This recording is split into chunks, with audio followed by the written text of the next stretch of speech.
will faithfully execute the office of President of the United States. And will, to the best of your ability, and will, to the best of my ability, preserve, protect, and defend the Constitution of the United States. Preserve, protect, and defend the Constitution of the United States. So help you God. So help me God.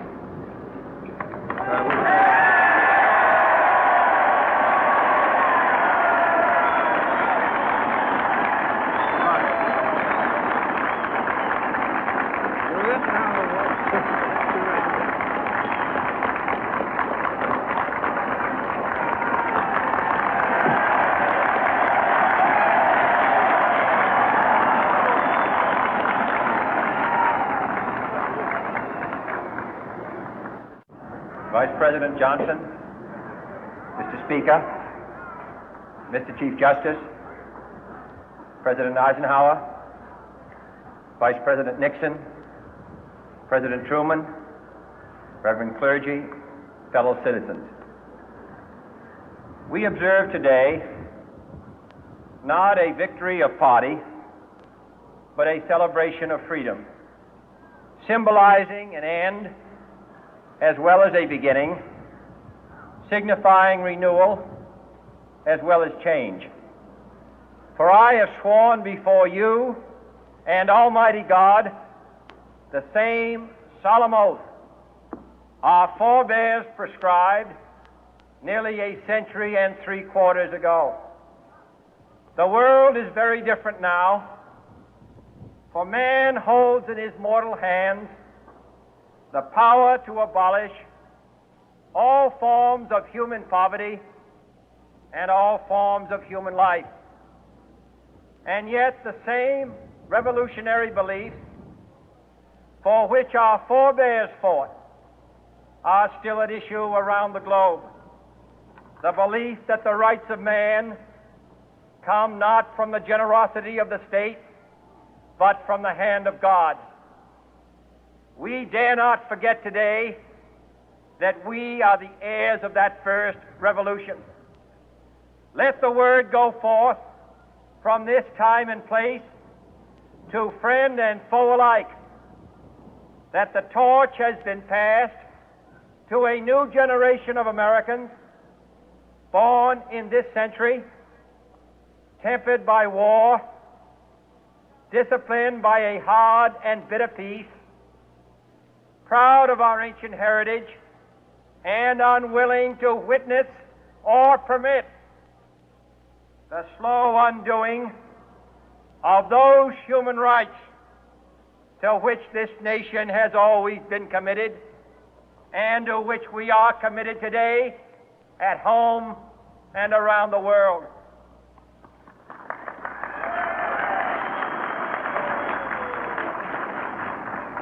Let every nation know, whether it wishes us well or ill, that we shall pay any price, bear any burden, meet any hardship, support any friend, oppose any foe to assure the survival and the success of liberty.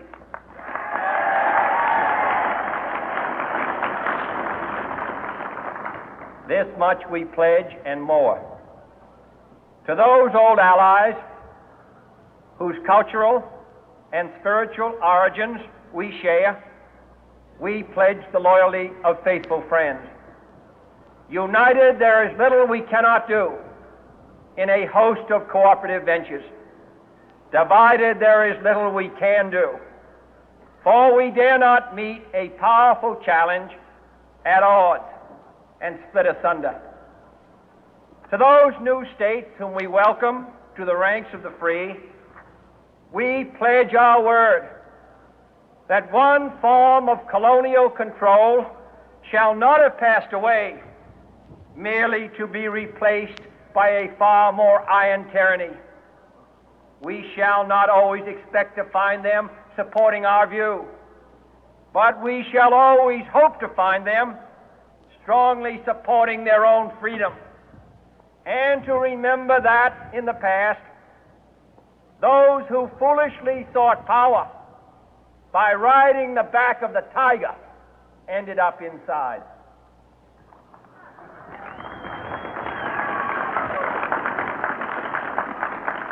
To those people in the huts and villages of half the globe struggling to break the bonds of mass misery, we pledge our best efforts to help them help themselves for whatever period is required, not because the communists may be doing it, not because we seek their votes, but because it is right. If a free society cannot help the many who are poor, it cannot save the few who are rich.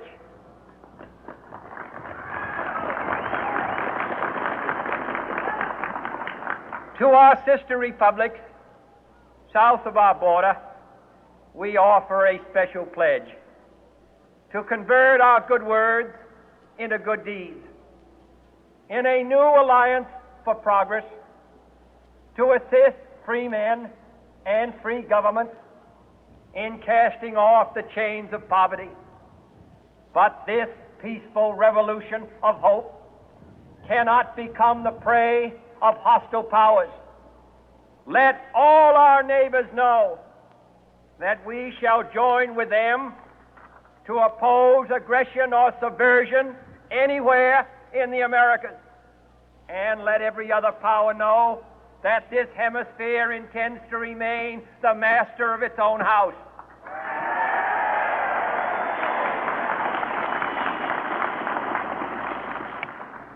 To that World Assembly of Sovereign States, the United Nations, our last best hope, in an age where the instruments of war have far outpaced the instruments of peace, we renew our pledge of support to prevent it from becoming merely a forum for invective, to strengthen its shield of the new and the weak, and to enlarge the area in which its writ may run.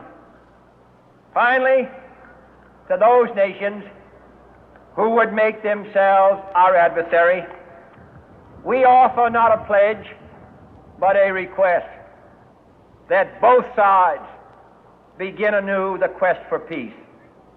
Before the dark powers of destruction, unleashed by science, engulf all humanity in planned or accidental self-destruction, we dare not tempt them with weakness, for only when our arms are sufficient beyond doubt can we be certain beyond doubt that they will never be employed. But neither can two great and powerful groups of nations take comfort from our present course, both sides overburdened by the cost of modern weapons, both rightly alarmed by the steady spread of the deadly atom, yet both racing to alter that uncertain balance of terror that stays the hand of mankind's final war. So let us begin anew, remembering on both sides that civility is not a sign of weakness, and sincerity is always subject to proof. Let us never negotiate out of fear, but let us never fear to negotiate.